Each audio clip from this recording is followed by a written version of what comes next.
If you're a teacher and you use Google Classroom, you've probably wanted to assign group work. In the past, it hasn't always been that easy, but as of this year, there's a new way to do this. Google has a feature called individual assignments, and you can use it for that. You can assign work to individual students, but you can also assign work to groups of students, and here's how you do it. First things first, you want to go down to the lower right-hand corner and click the little plus button to add.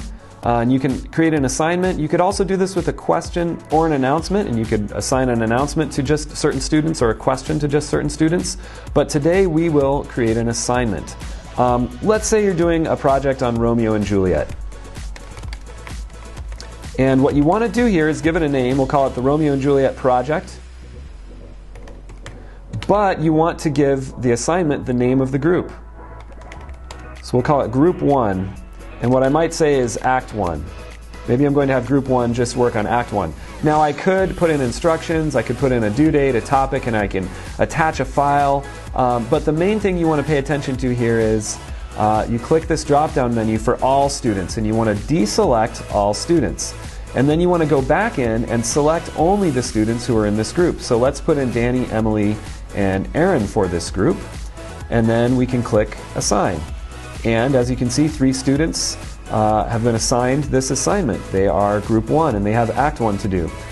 Then it's really simple. You just repeat that step for the next group. So let's create another assignment.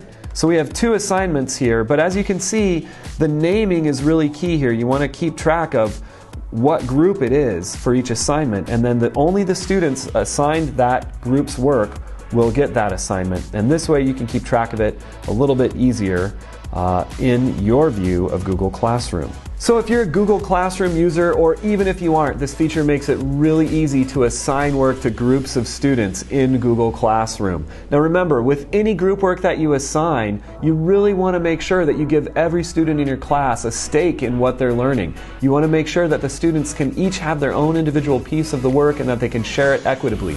That's a challenge. We all know that group work is tricky in that way. So if you want more information on how to do that, head on over to our Teaching Strategies page, where we've got all kinds of tips and tricks on setting up students' collaboration and activities for group work.